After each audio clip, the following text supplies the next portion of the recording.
Make yourself naturally erect position. Close your eyes. Observe 1 or 2 breaths.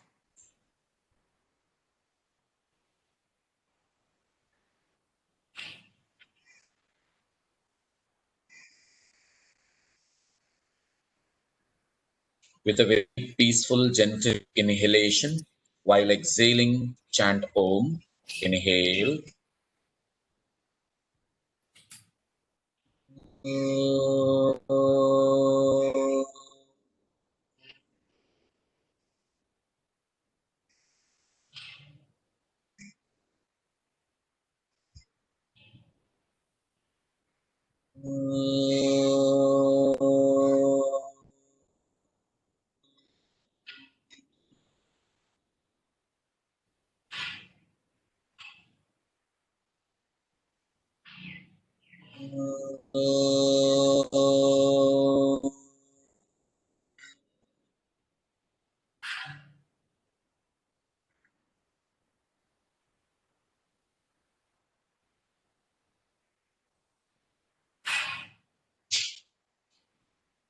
Gently open your eyes.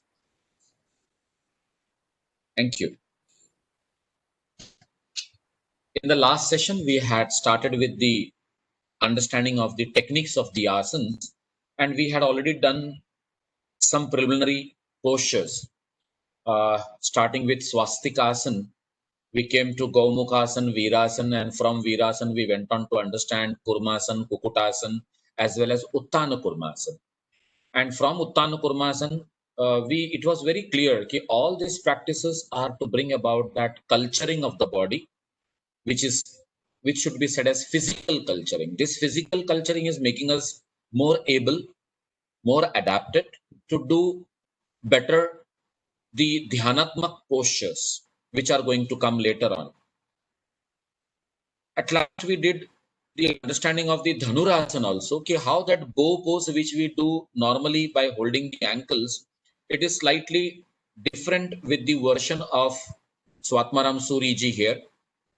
He is asking us to bring the feet closer to the ears, and that technique is slightly challenging, the one compared with the normal one which we usually do. Anyways, with practice and regular practice, we can attain that too.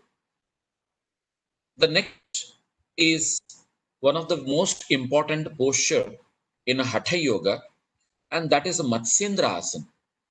This Matsyendra Asana is named after the great yogi Matsyendranath ji. Swami Swatmaram Suriji, he very clearly says that this has been advocated by Sri Matsyanatha. And he says that he makes it very clear that this is how the name of the asana has been came across, because this was regularly advocated or practiced by Matsyenatha as his favorite one. And obviously, it becomes Matsyendra Asana.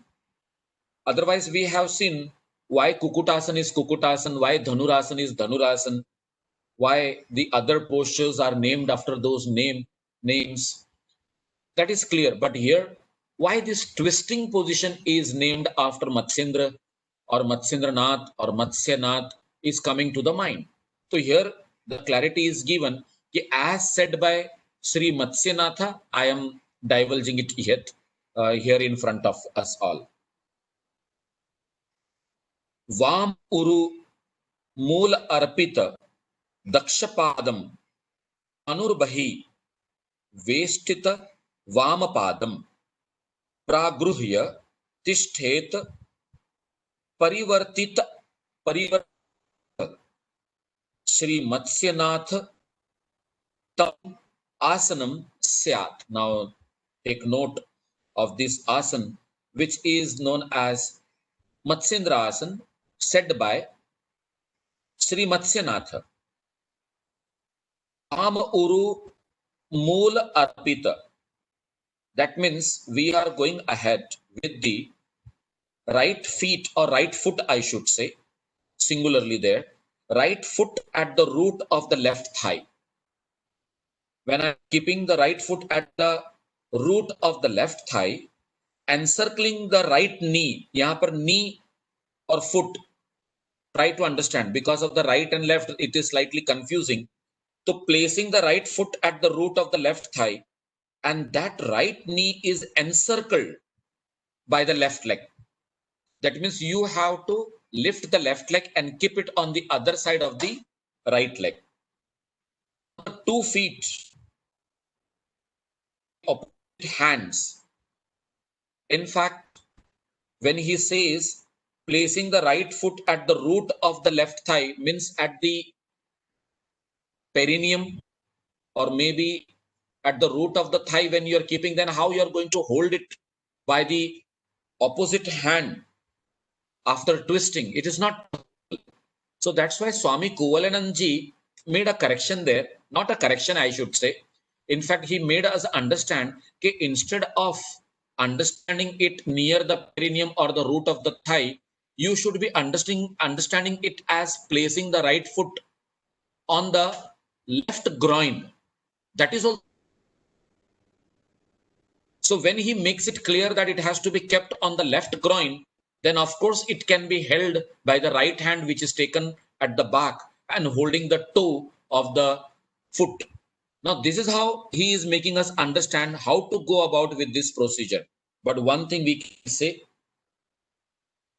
one more thing which I would like to share, if you, if as we are going to do Gheranda Samhita also, if you see Gheranda Samhita and the technique of Matsyendrasana explained over there, it is slightly different. It is not the same as it is given in here. Here the twisting of the body, and there Matsyendra Asana in Gheranda Samhita is more logical and more understanding, where it is here it is slightly confusing. Maybe somewhere in the technicality we might have gone slightly absurd here and there. So here, if Ashutosh sir can put a light on the shloka, he will be able to make us all understand what it is literally trying to tell us. But the last point here, pragruhya tishtet parivartangah, parivartita angah, twisting the body, staying in this posture is the asana called Matsyendra Asana. So may I request Ashutosh sir to kindly put light on this shloka so that we get the proper hold of the Sanskrit verse over here.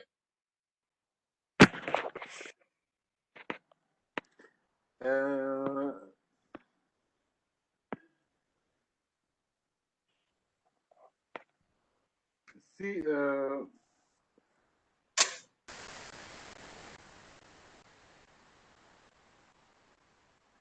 so he's saying that you have to sit still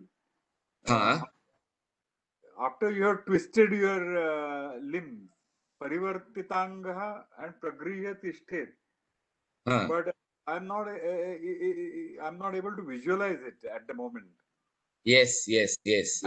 That is the issue. Words are clear that pragrihya tishtet, that means you have to sit still after having twisted your limb. So, but not able to visualize it at the moment. Right. Now, this we will be understanding more, sir, when we are into that practical process. However, Jai Kumar is going to take us through that journey, no doubt about it. But at the same time, if I am just explaining you sitting over here, if this is my right hand, if I'm keeping it here, the left is encircling around the right knee. If this is my right knee, it is coming to this side. So with the locking of the right hand beside the left knee, I am twisting to the left side and taking my right hand, left hand at the back and holding the other feet. Right. So it is like, the lower body is going in the clockwise direction, and the upper body, with the help of the hands being twisted to the other side, is going in the anti-clockwise direction. Oh, okay. So no doubt the legs have to be twisted, and the upper body also has to be simultaneously twisted. If the lower region, maybe the sacrum, maybe the lumbar region, if it is turning clockwise, then the upper body is going anti-clockwise. Okay. Upper body going clockwise and the upper body going anti-clockwise, it is like giving the spinal column a kind of twist where each and every vertebrae around its intervertebral disc, the upper body twisted to the right and the lower body twisted to the left. A very, I should say, physiologist, Leslie Kaminoff, makes us understand that when the lower body, it is said, getting twisted. In fact, the lower body is not getting twisted, but at the same time, the lower body is still with the legs placed interlocked in a twisted form. So lower body is there as it is. Only the upper body is going twisting, and we feel as if the lower body is also getting twisted. Okay. So he says when we do that, the nerves coming out from our spinal column, each and every vertebrae, between the two vertebrae, there is a region through which the nerves come out and get spread over to the body, to the respective organs. This, the right side getting pulled along with the left side. So it is like giving not only the paraspinal stretch, but paraspinal twisted stretch to the nerves. And that is the reason that we say this is the posture which is very helpful for metabolism, especially people who are suffering with diabetes. When we diabetes, then the person who is suffering from diabetes, he is having issue related to insulin secretion, or maybe related to the release of the glucose from the liver with respect to glucagon.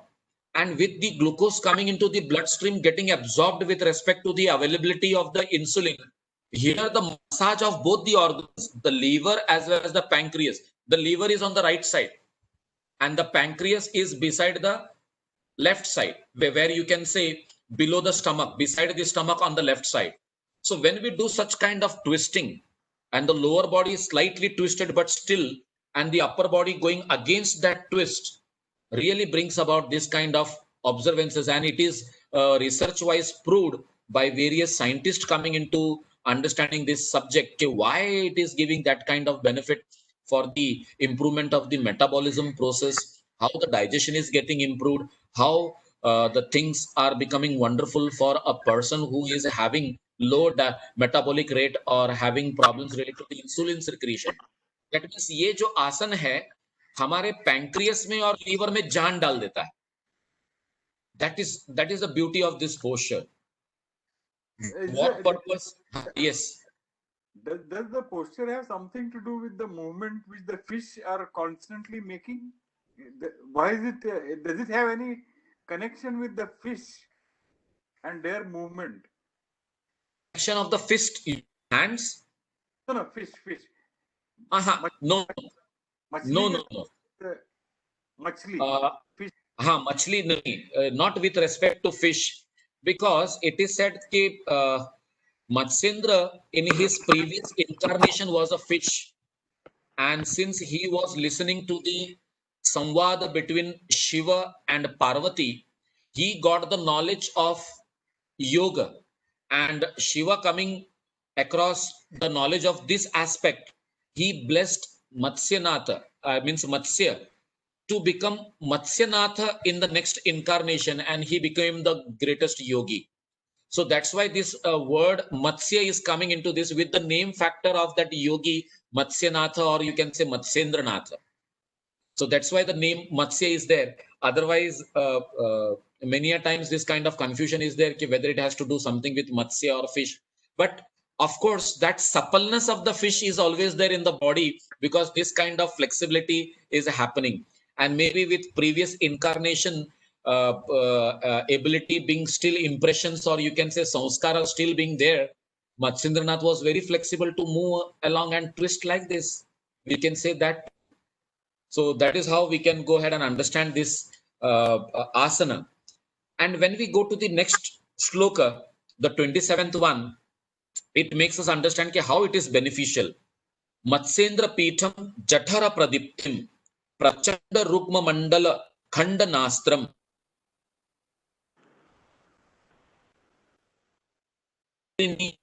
Prabodham.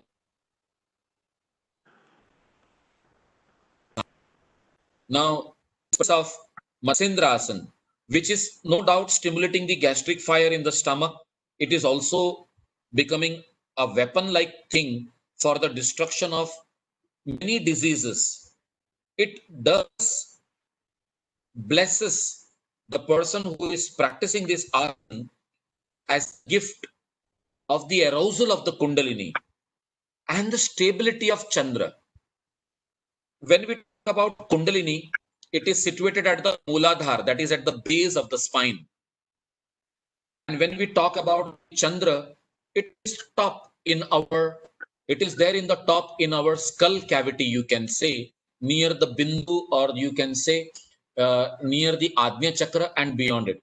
So what is the specific importance of this Chandra and this Kundalini?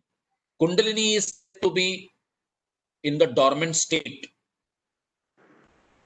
Supta Avastha.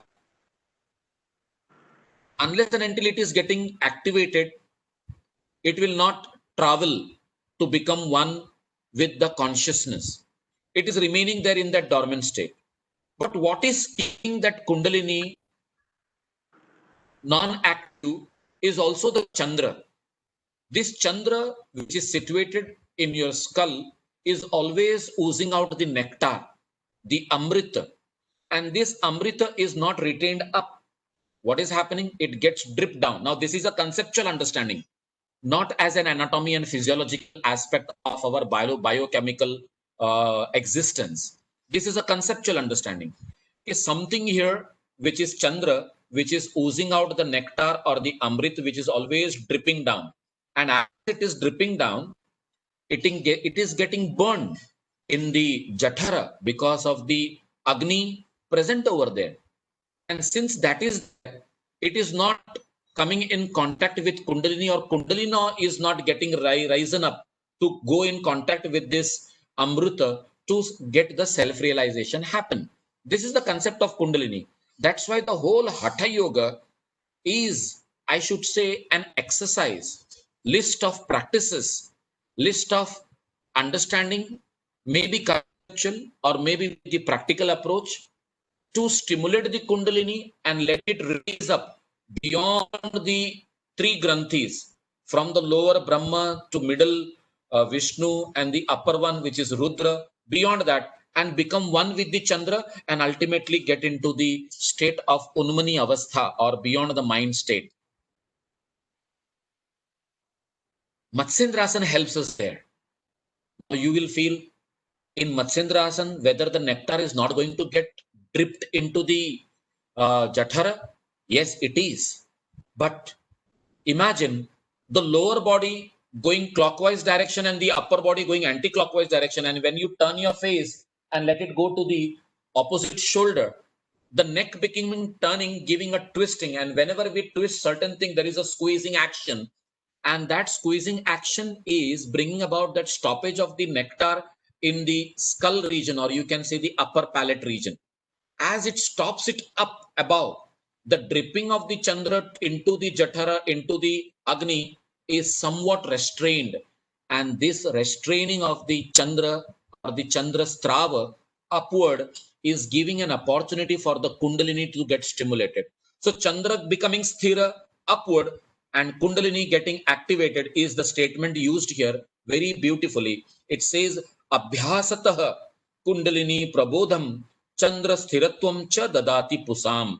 So this is that important practice which is going to bless us with the stimulation of the Kundalini and allowing the Chandra to become sthira upward. Everybody should get motivated with this aspect of Kundalini and practice Matsyendrasana with as ability you have to understand that how it is going to help not only physically and mentally, but at the same time becoming very calm, composed, Kundalini getting activated and leading ourselves towards that understanding of Avastha, that is Unmani Avastha. So now this conceptual understanding of the Asana, Matsyendra Asana, we are entering into the next. Before that, does anybody have to say anything? Because something which is really bringing lot of questions in our mind. So if there is any questions, I would like to be trying to clarify it to my best.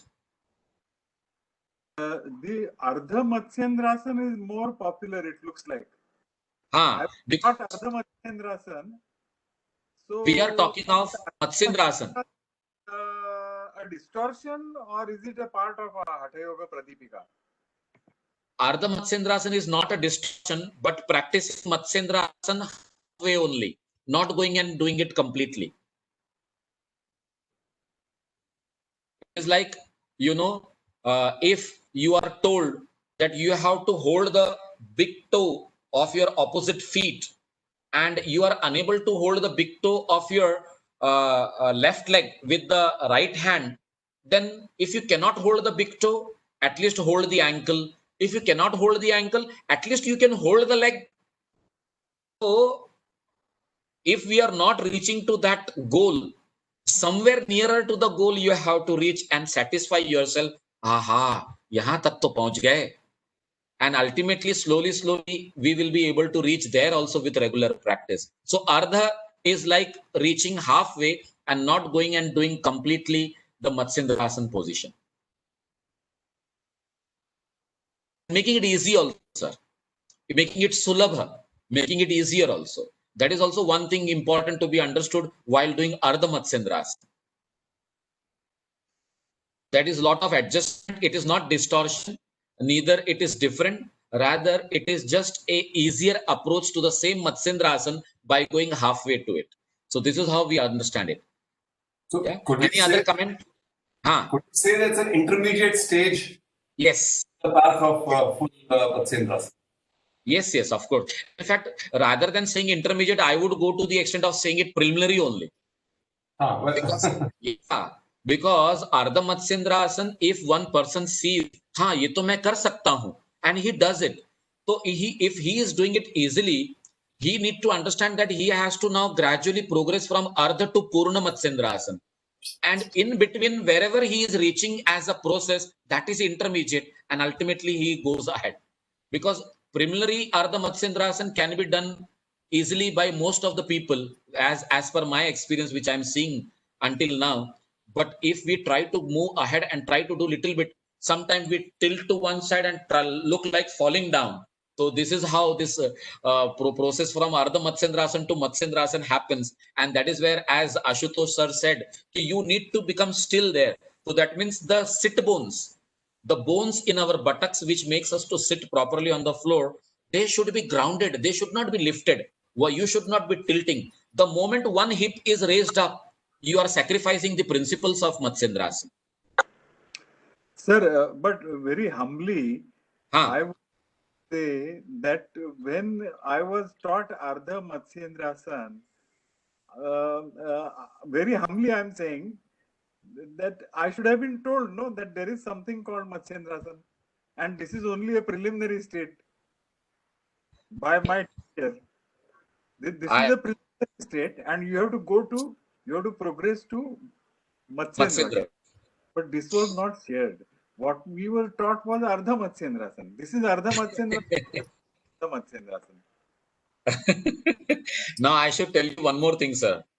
In the syllabus, in the curriculum, whether it is with the diploma courses, whether it is with the undergraduate courses, or whether it is the postgraduate courses, nowhere you will find the mention of Matsyendrasana being included in the syllabus. The teachers are never trained to practice Matsyendrasana. They are always trained to practice Ardha Matsyendrasana only, because they feel that this is the thing that if achieved, it is, we have done a lot for ourselves. We did not think of going ahead, but it is not like that. Here, Swamiji is making us clear that yes, we should go beyond Ardha Matsyendrasana and come to Matsyendrasana. Your understanding with humbleness is well respected, sir. Is the clear thing which we all, even Jai Kumar will agree here. When I was learning or when he was learning the practices, we always imagine why the word Ardha is there. And we used to ask, Ardha means what? So the teacher used to only say Ardha. Then we never bothered to ask what is the complete way of doing it, because it was like, making the teacher understand, or trying to make the teacher feel as if he doesn't know the full version of Matsyendrasana and we want to learn it. So there we used to hold ourselves, restrain ourselves, and we did not ask. I think that is the mistake of every student. At least they should ask. And that mistake has been done by me also as a student that time. So I understand your plight. Okay, when you were learning Ardha Matsyendrasan, the teacher did not told you because he may be my brother sitting beside me and learning the same in the same class. That may be the possibility, and he did not bother to teach you that way. Sir, Yeah. as you rightly said, the most important part is about this asana being meant for Kundalini. Yeah. Isn't it? Yes. So maybe that part is also never shared by the yoga teacher. As you rightly said, it is all yoga. They all only talk about the posturing of the body or sculpturing of the body, but for what purpose is not shared. Because that's what I want to say, sir. Because in today's scenario, the purpose of practicing asana or any practice of yoga has come to limitations with the bodily achievement only, health of the body, width of the body, and making our body sound and healthy. Who is thinking of coming to that state of Kaivalya, Unmani, Kundalini awakening, or the higher states of yoga? People are not thinking about that, and they have limited themselves to yoga as the practice to make our body healthy, and they are happy with that. And teachers are also limiting themselves because they know that the understanding of public is not going to help them to know about the further progresses. Rather, the people are interested only with the physical aspects or the mental aspects. But who is going to go ahead beyond this physical and mental and enter into the metaphysical understanding of the subject and go beyond that? And this is where the metaphysical understanding of Kundalini or this Chandra Strava becomes very important. And that's why knowing Hatha Pradipika to its best is really essential for all the yoga teachers, especially. Sir, I also like to say, in my limited experience as a yoga teacher, see what happens is it's very important to use terminology which is comprehensible to exactly, right? Sometimes using terms from the texts can say, for example, Kundalini can again take the mind in a very different direction. Right. So it's often we have to, and there is no wrong or right way of teaching. Obviously, it's all situational and contextual. But I found sometimes useful to allow the student to practice that particular posture correctly, right? And explain the context a little later when the student is more ready for it. And not go whole hog in the beginning because there are limitations of the students in understanding. But I said there is nothing wrong or right in terms of teaching. And this is where my Guruji, I got it. And this is where my Guruji played a very important role in my life. After 3 to 4 years of regular practice under his guidance with the support of the other assistants, teachers, a time came when I told my Guruji, sir, I am doing these practices so nicely and I enjoy doing them. It gives me a feeling of satiation. It makes me relaxed. It makes me peaceful. And it gives me a feeling of rejuvenation within. So he said, now it is the right time for you to understand the philosophy of practicing these asanas and all.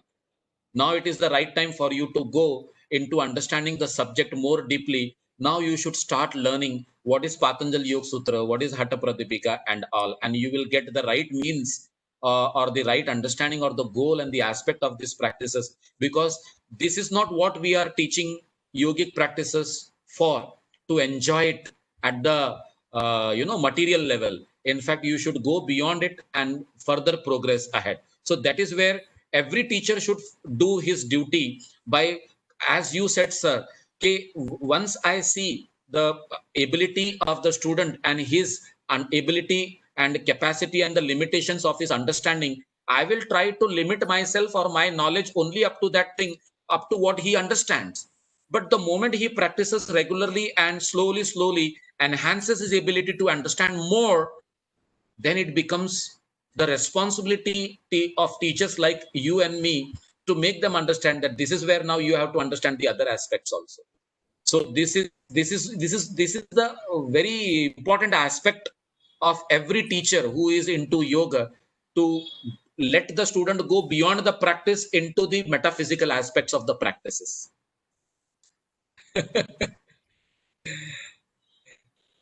This is how. Yes, sir. And Sabir bhai, I understand what you have very nicely explained, that first the student has to practice, experience, and then he is ready to understand further. But at the beginning, when he is learning yoga, is it not necessary to tell him that this is not only physical, but there is also a metaphysical aspect? We will not come to metaphysical aspect unless you have mastered the physical aspect. But there is a metaphysical aspect. Should it not be told right in the beginning? It should be told. It should be told. I agree with you, sir. In fact, earlier this year, in January, when we were this pre-corona era, and we were having a debate in the academy. Mahendraji was there; he was a part of that. So we were having a debate when we were trying to structure the teacher training courses. You can see the board behind me. There are some little faint markings still there. So we were asking ourselves, this group was there. We were asking ourselves that, look,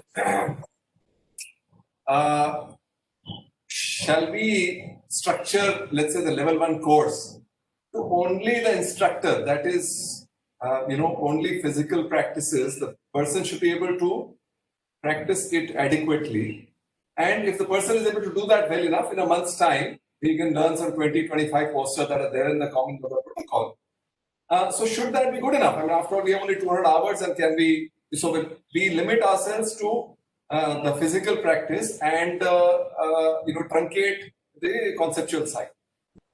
But then it was pointed out that in today's age, particularly, concept and practice actually have to move together. The body and the mind have to move together. So, sir, it only reinforces the point that you were making. In that, at an earlier era, perhaps, yes, it was okay to first get the postures right and then move further, but then one feeds into other. You see, our mind is so active today that we're not able to put it at rest willy-nilly. And I experienced this myself while in my teacher training before. I was always told, you shut up the mind and you focus on but I was so enamored with what's the larger picture, what's the yogic vision, right? What does Rishi Patanjali have to say, so that I can place that little postural practice or 10 positive points or different practices in the right place, so I know where I'm moving, etc. Well, that's the way I was kind of made, right? So yes, these things must move together. But having said that, even there, sir, there is a gradation.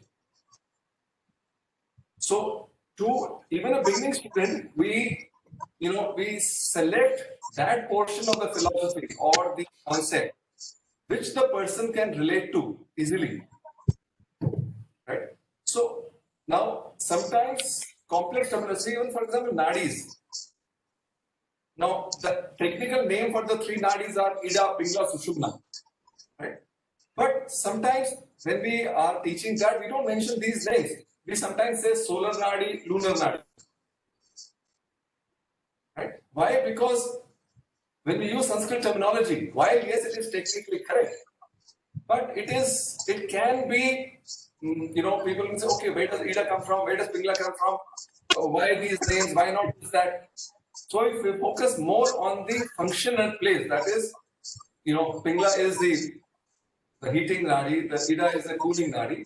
One cools the body, other warms the body. So even when we share the concept, sometimes it's done in a graded manner. The whole idea as a teacher is we have to just keep the student or the class in mind. So we find that very true. Infinite number of variations of this happening in every classroom. So that's why it's very difficult to, I would say, to put a wrong or right to it. For example, Padmasana. Padmasana, there is an Arth Padmasana, which is that when we have only, one foot like this, and the other foot is beneath, that's Ardha Padmasana.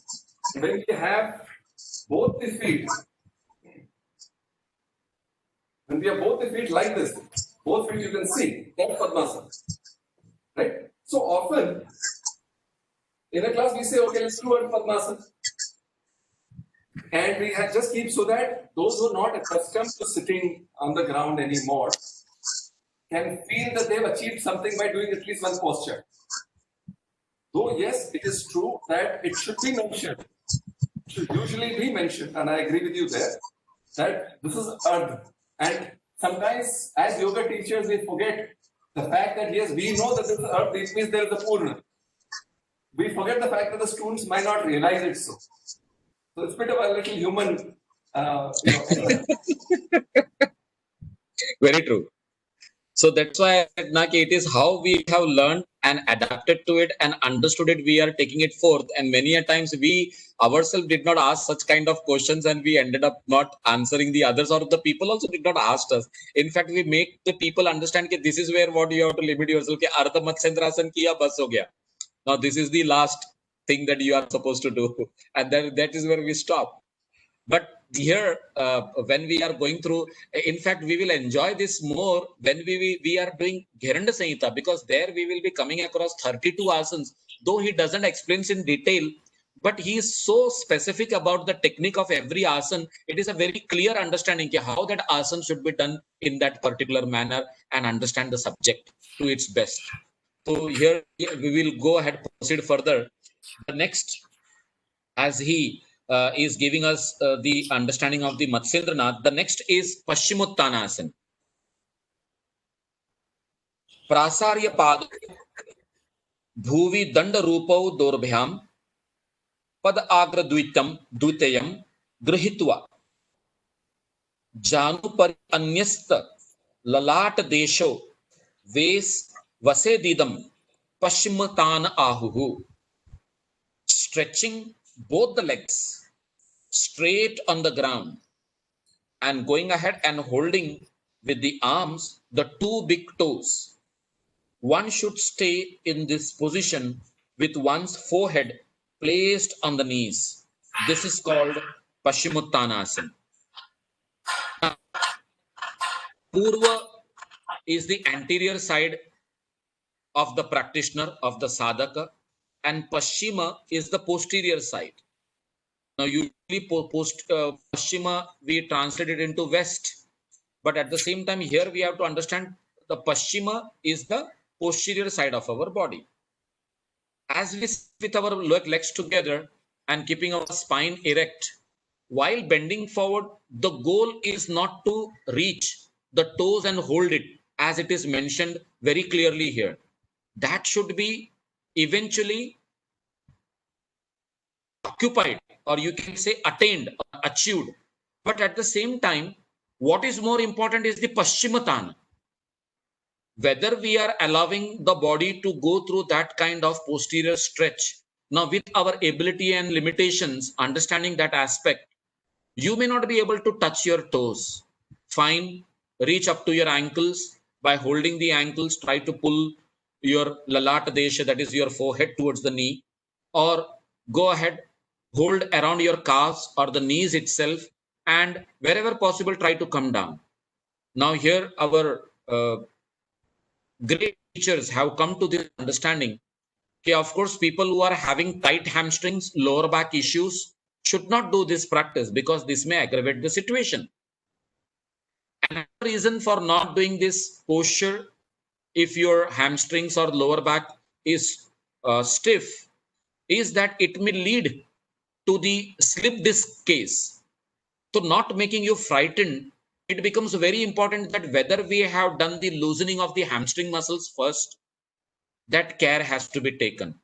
Because ultimately we are saying that you need to stretch the whole posterior body. If you see in the next shloka, it clearly says that this is also for that letting that pavana to travel. Now pavana is nothing but a prana, and prana is the essence of the kundalini, which has to travel through the paschima, means through the posterior side, and posterior side it is said that our Sushumna Nadi is located, through which the Kundalini will get activated and start flowing through. So this is understanding of Paschimottanasana, and one should not go with force, rather slowly and slowly make himself flexible enough to bring about that kind of pull at the perineal region or the Muladhara region to facilitate the activation of the flow of prana through the Sushumna Nadi. So having understood the first verse with the technicality, it was very easy. But now if you come to 29th one, you will be understanding the aim and objective of that particular posture, Paschimottanasana. Iti Paschimottanam asana agram pavanam paschima vahinam karoti udayam jathranalस्य kuryad udare karsham arogtam cha pusam. Now see the Paschimottanasana, which is one of the very important among the postures, directs the pavana along the back and kindles the gastric fire. It reduces the belly and bestows health upon the aspirant. Now here it is the literal translation of the words as given in the Sanskrit verse. But when we say directs the pavana along the back, then pavana, as we inhale and exhale, and when we do external respiration, the air goes into the lungs, and from the lungs it comes out. Oxygen is what we take, and carbon dioxide is that what we expel out. Then how come the pavan is going to travel through the paschima or through the posterior side? Now here the concept of Kundalini has to be understood very clearly, which is getting activated only if the prana is upward, is flowing upward.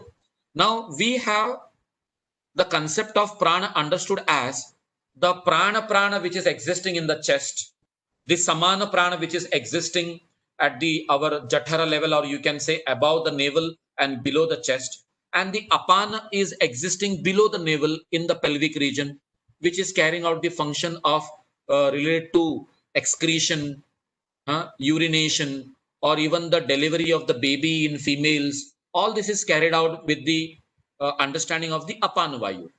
Now the here, if we are practicing Paschimottanasana very regularly, what we are doing? We are making that apana vayu to get directed against its flow. Its flow is downward, but now by practicing Paschimottanasana, you are making it to get diverted upward. That is the beauty of this asana. So as I was learning, then I asked my teacher, sir, in that case, don't you think that the biophysiological functioning of the lower body will get affected? He said, yes, it will get affected. In fact, by practicing Paschimottanasana for a longer period, you will be coming across the experience of constipation. You will be coming across the understanding of having always, khas karke females mein, they will be having the feeling of bloating. They will not be able to let the flow happen in a proper manner, but they will feel heaviness in their stomach. So it is very clear for all of us to understand, to bring about the other measures which can avoid us to experience the constipation or bloatingness and do the practice. So Guruji told us at that time, when you develop a very good ability of going ahead and holding and hooking your toes and doing Paschimottanasana to the best of your ability and perfectly as it is suggested in the text, that time make sure intermittently in between you are practicing Uddiyana Bandha. Now what is Uddiyana Bandha? Inhalation, as you exhale out, retaining the breath out, we are letting the abdomen to get pulled up. Now that abdomen getting pulled up is making our breath still there, and we are not breathing, holding the breath out.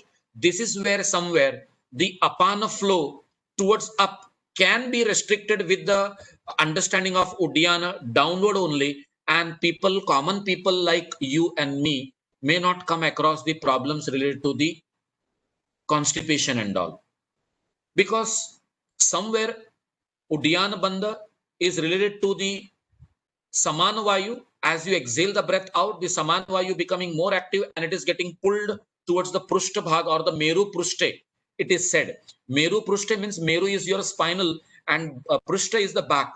So you are leading your abdomen towards the back. But this is happening with the negative pressure in the chest. As that negative pressure is happening in the chest and in the lower section of the body, it is making the flow of the pavana still there. So we are enjoying two things. We are making the apana vayu stationary where it is in that asana, and at the same time experiencing the benefits of the Paschimottanasana there. But now this is an addition which is happening in the Paschimottanasana by our gurus or teachers. In fact, Swami Kuvalananji, in his book Asana, he makes it very clear the importance of practicing retention of breath out and making sure that you are not in future suffering from constipation. So when we teach this practice, and once a sadhak starts practicing Paschimottanasana to a great level, our understanding should be very clear whether our biophysiological functioning of various system or various organs is as efficient or not. Otherwise, many a times we will bring about such kind of adverse changes and may not realize why it is happening. And that is the reason that a proper training and teaching is essential while practicing such kind of advanced asanas.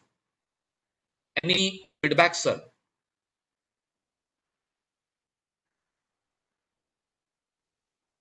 How long?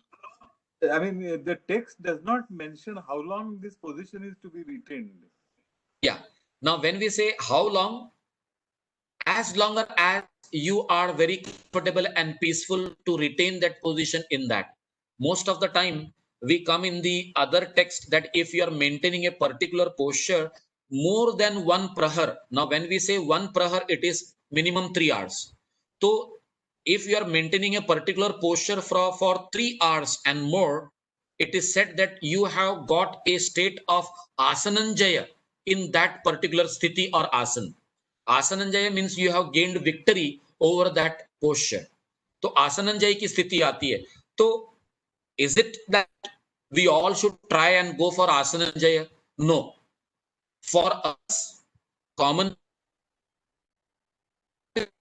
Paschimottanasana for minutes is like, leading ourselves in the state of constipation.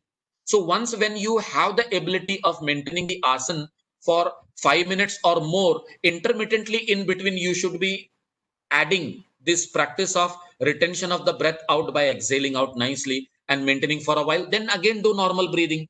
Then again observe this retention of the breath out by exhaling out. Then again do normal breathing and continue for as long as you are able to maintain there.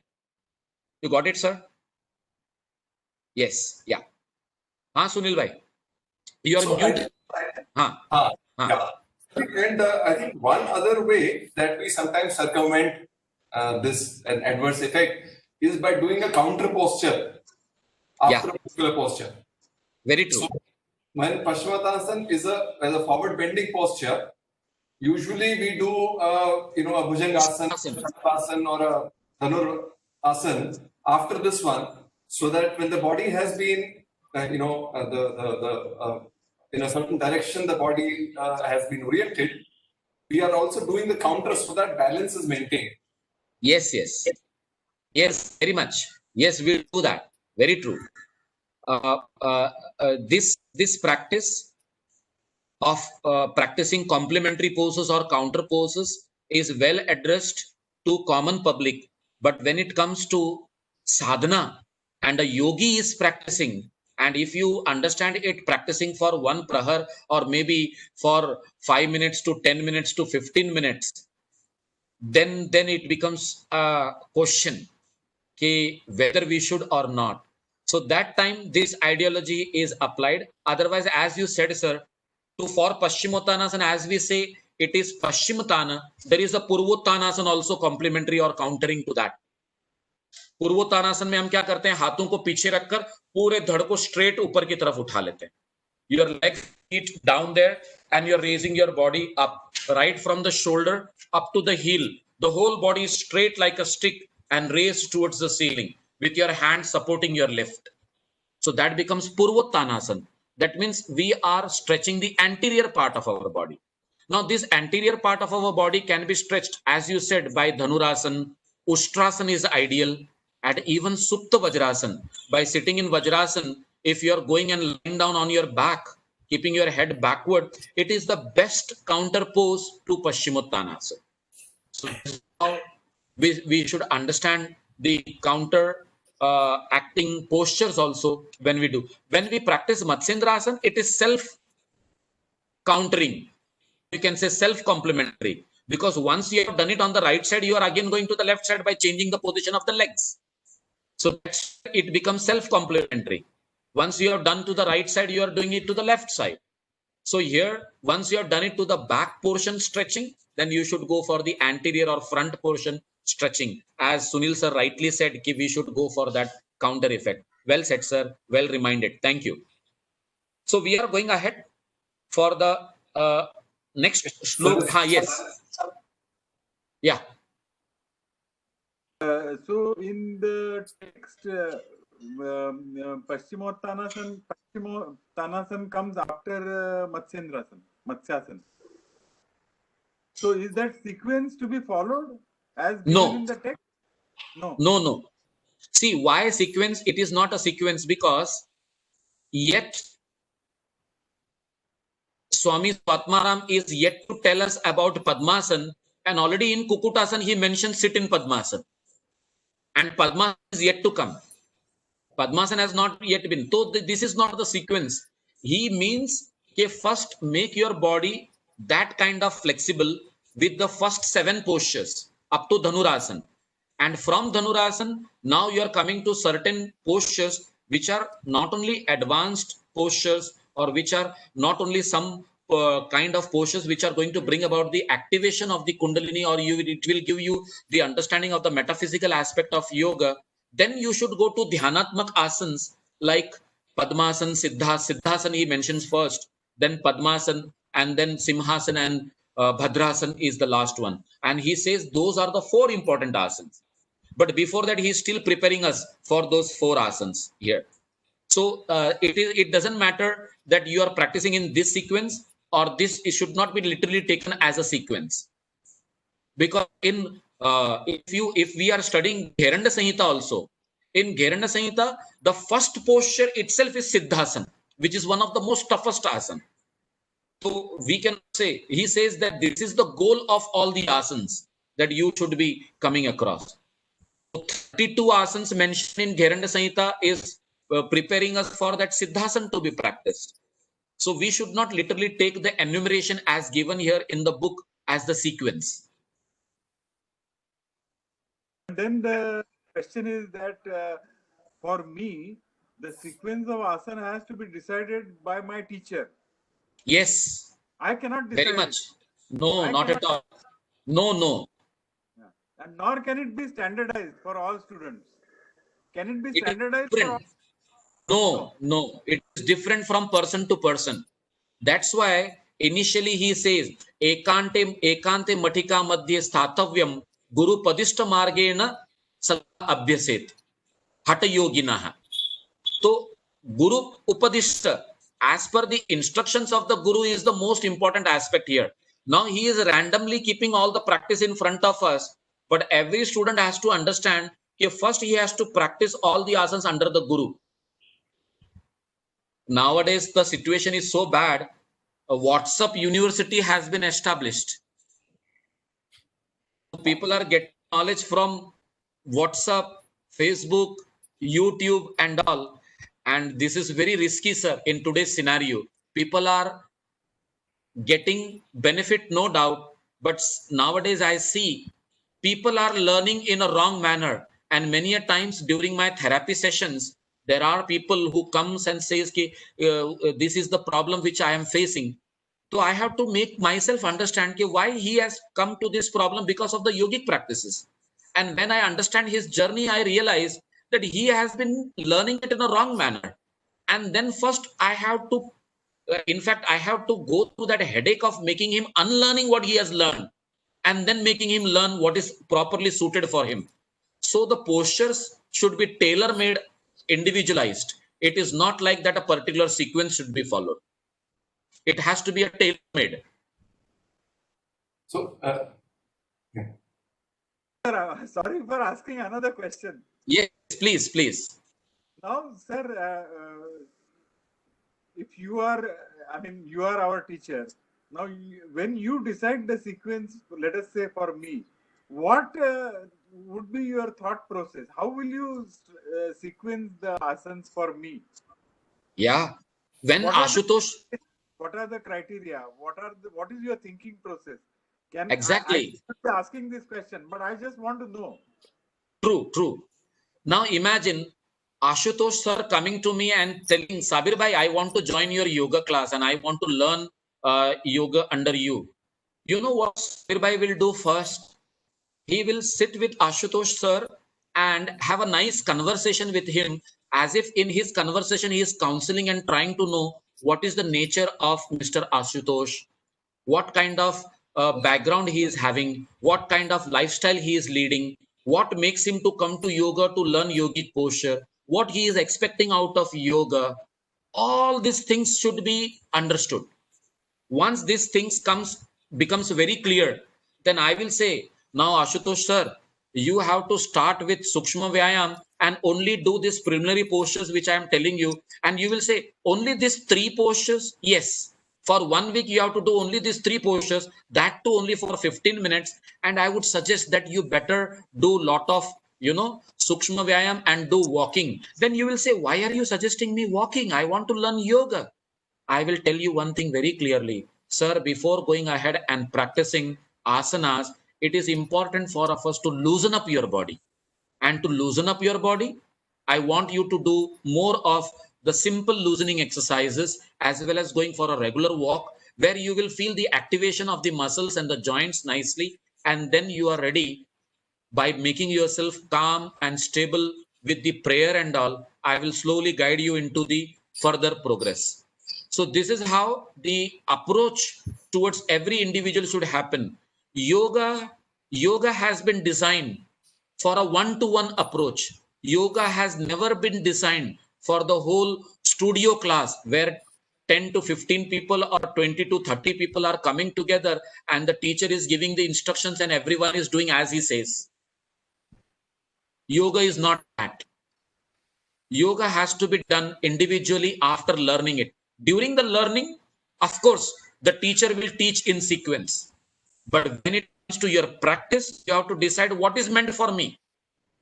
And the teacher and the student, they both discuss, interact, and come to the conclusion that this is the tailor-made practice for that individual to go about and do regular practice so that he slowly, gradually progresses. This is how the approach should be, sir. So just to share. Yes. So I'm saying, so very often, or to many people who would come to the Yoga Institute and Dr. Jayadev would see them, he would advise them, okay, do Sukhasana. That's all. Sukhasana, that's all. So yeah, in this institute, they don't seem to teach anything. Right? But it was informed by, as Sabir bhai rightly said, I mean, if the person is very agitated mentally, there is no possibility of him, getting into any posture. So then, as a preliminary, one has to settle down one's mind. And the simplest way is sit down cross-legged, close your eyes, and watch the breath in. So, as Sabir bhai so rightly pointed out, sir, we have therapists, yoga therapists have become what TKV Desikar called as yoga mechanics. All kinds of contortions, get into trouble, and then come to us, and we like mechanics have to fix the mechanism. Working with it toward the higher states. Very true. So, Ashutosh sir, you got a proper link to that approach now. Yes, thank you. If we are going ahead, we are coming to Mayurasana now. Vastabhya Radvena Tatkupar Sthapita Nabhi Parshvaha Uchasano Dandavadutitaha Khe mayur metat pravadanti pitham. Now, Ramavashta Karadvena, holding the ground with the two palms, supporting the corresponding sides of the navel by the two elbows. Means the right elbow on the right rectus, the left elbow on the left rectus. Maybe they are very close to each other. This is how you have to make them like danda vadu utthita. And you making a fulcrum like of your hand, you are going ahead and raising both the extremities up slowly.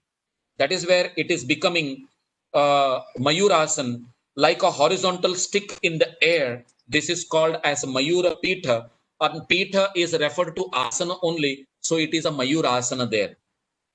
Now we need to understand whether you will be able to raise both the extremities simultaneously together once you have placed your palms and supported your abdominal region with the elbows and making the forearms as the fulcrum on both the side. We need to know, it is very important for all of us to know that how the upper body is subjecting to the balance and the lower body is subjecting to the balance. If the upper body is very heavy and the legs are thin and lean, it may not be easy for us to balance there. So first we have to come to that kind of right neck of balancing and the fulcrum. Many a times the teacher says, okay, the forearms on the floor should be perpendicular. I have realized that forearm is supposed to be the fulcrum which is going to balance the upper body as a stick floating in the air and getting balanced nicely. So its perpendicularness is not that important as the raising of the extremities are important. And there one person has to understand with respect to the heaviness in the front body or heaviness in the hind body. So where it is, so somewhere it will be like this, somewhere it will be like this, somewhere it will be like this. So for that, the placement of the elbows becomes very tricky. Itna hi nahi hai. We as engineered by Almighty, some people have long hands, some people have short hands, some people have short legs and the torso trunk is longer. It is not sometimes proportionately everything is properly designed according to a particular ratio. Never it is like that. Every person is different. So practicing Mayurasana also, we need to understand every individual separately. Okay, how he is going to raise the extremities up. So initially we say it is better you train to raise your upper body up first. And once the upper body is raised, if this is the head, it has to be shifted ahead. Once you are shifting ahead, it is helping you to make your legs light at the back. When the legs are becoming light at the back, you will feel, oh, I am not bearing any weight of my body on my toes. So now here, I can slowly shift slightly more ahead and automatically the leg will come up. It will be a really beautiful, enjoyable feeling once you come to that state where the balancing act is taking place and the body is becoming like a, tarazu, jo hum kehte hain, weighing balance, and both the sides is nicely coordinating. Now, is it that balancing coordination limited to only physical aspect? No. Our nervous system is playing a greater role over there, managing each and every system and organ of our body. Even the muscles in the legs and the muscles in our neck and the shoulder are coordinated with each other. So see the approach of the balancing act right from the heels to the head. The whole body is involved. And there we are focused because we need to be becoming balanced. Our mind is not wandering here and there. So from physical aspect, we are slowly getting established into the mental aspect where we are becoming focused. So mind is becoming trained to become more and more concentrated.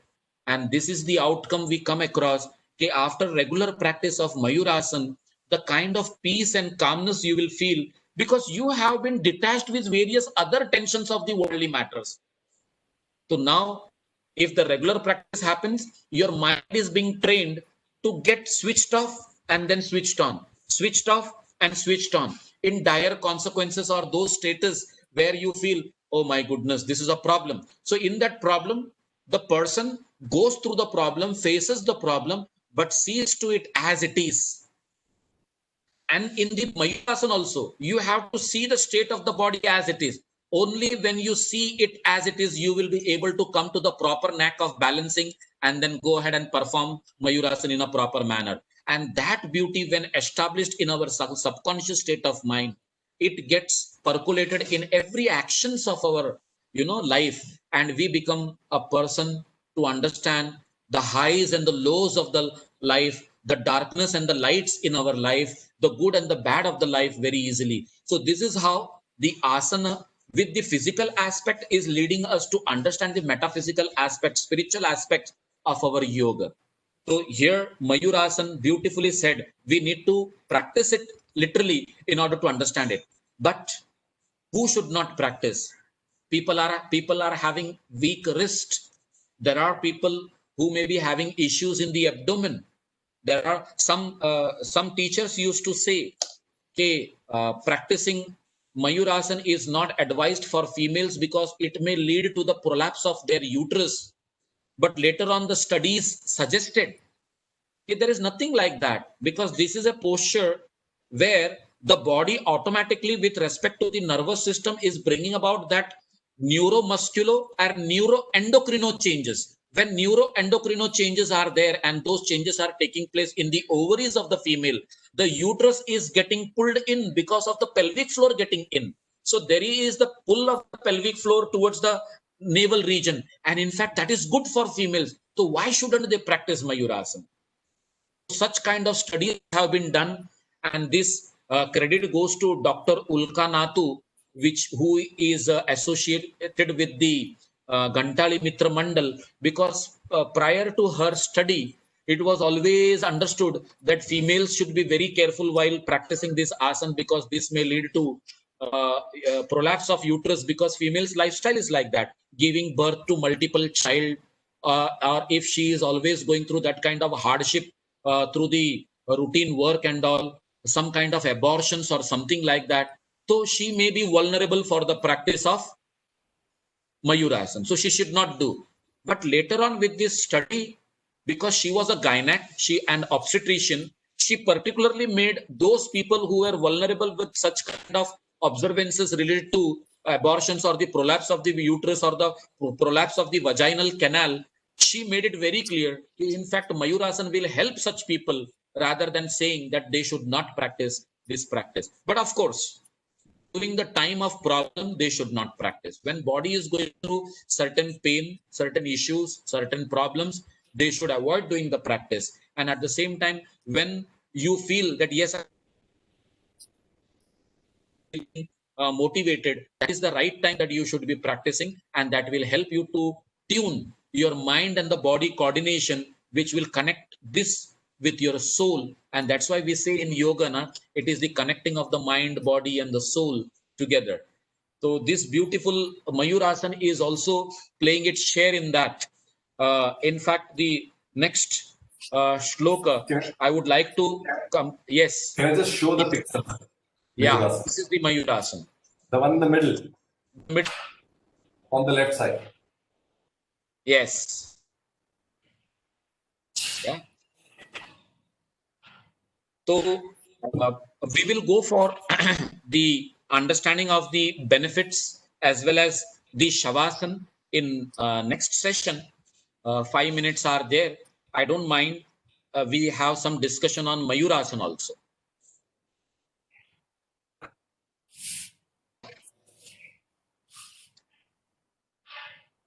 Anyone having anything to say about whatever we have learned today, right from Matsyendra Asana to Paschimottanasana, from Paschimottanasana to Mayurasana. Shavasana is to be done. That we will be covering in the next class, along with the benefits of Mayurasana. Because lot is said in the benefits of Mayurasana, which I would really like to clarify nicely. Otherwise, literally with Sanskrit meaning, it will be like exaggeration of practicing of Mayurasana. When it says काल कूटम जारयेत, तो साबिर भाई ने एक दिन अपने teacher से ऐसी पूछ लिया जब पहली बार सुने, तो सर इसका मतलब ये हुआ कि हम जहर पीकर अगर कभी मयूरासन प्रैक्टिस करेंगे तो जहर इफेक्ट नहीं करेगा? सर बोले, अरे साबिर भाई ऐसा कैसा सवाल करते हो, ये तो बड़ा पेचीदा सवाल है आपका। आप जैसा स्टूडेंट भगवान करे कभी किसी टीचर को नसीब ना हो, जब उन्होंने कहा तो मैं बोला सर एक सिंपल डाउट है मेरे दिमाग में, इसलिए मैंने पूछा, but whole class supported me and said yes, हमारे दिमाग में ये डाउट नहीं आया as you have asked it. तो it becomes very important for us to understand that aspect where the toxins, the poisons which are being created by various other means that can be destroyed with this practice of Mayurasana is to be taken into literal consideration. तो understanding हम अगले class के लिए रखेंगे, but now we can have some discussion.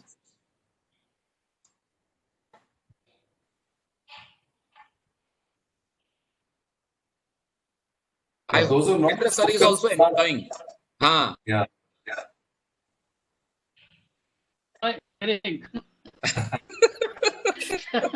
Shabir bhai is hardly gets cut off. So let me hear. Oh, great. Thank you so much. Very nicely, in fact, explained all. In fact, many times you made us speechless also. Oh my goodness. A lot of questions, of course, arise, but of course, prior to that, we also need a little rethinking and reflection on that before asking such questions. Great. Ashutosh sir, any more comments to that? Mute sir. Yeah. Sir, last time you said that one of the most difficult forces to control is the kama, right? And now in these last 2-3 asanas, I'm saying, I mean, that they are talking about Jatharagni. Yeah. Now Jatharagni will get Pradipta. That means, so I thought, Jatharagni getting stimulated is not a good thing for control of kama. That's what I, as a layman, think. But they are Very talking true. They are talking about Jatharagni getting stimulated. Yes, so, very true. When we say Jatharagni getting Pradipta or Jatharagni Pradiptam, in fact, all these three asanas, Mayurasana, Paschimottanasana, as well as Mayurasana, apna Matsyendrasana, all the three asanas are having that word Jatharagni Pradiptam. So when we say Jatharagni is getting stimulated, activated, or becoming increased, we need to understand the process of metabolism is getting better and better. Kind of that we have, not only from the mouth or the tongue, but the intake from all the sides is taken into consideration with Agni of Jatharagni, with Saptadhatu Agni, and even the Panchamahabhuta Agni. When I talk about Panchamahabhuta Agni, is the whole body. When I talk about the Saptadhatu Agni, it is the physiology in the body. And when we talk about the Jatharagni, it is the digestion process. Now, in that digestion process, pepsin, renin, and HCl, these are the three things which are released in our stomach to carry out the functions of digesting the food that it is there. Now many a times, sir, we have to understand that because of the practice, it is already 11:45, but I will end this. Because of our practice, we are actually bringing about this kind of balancing act. All the practices, remember, when we say Jatharagni Pradiptim, if the Jatharagni was not working properly, it is getting Pradipta and becoming balanced to function. Okay, you will be wanting more to eat and digest more to eat. It is not that aspect. If I want to clarify your doubt there. Yeah. It could be even the opposite, sir. Last thing, and I think we go for prayer, is that when we digest better, we could make do with less food. Yes. The nutrition is very true. Very true. Okay.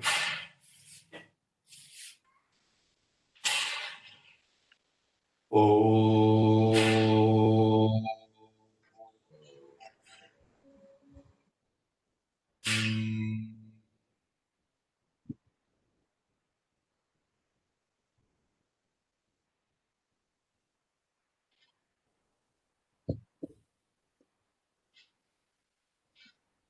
Purnamada Purnamidam Purnad पूर्णमुदच्यते पूर्णस्य पूर्णम् आदाय पूर्णम् एव वशिष्यते। ॐ शान्ति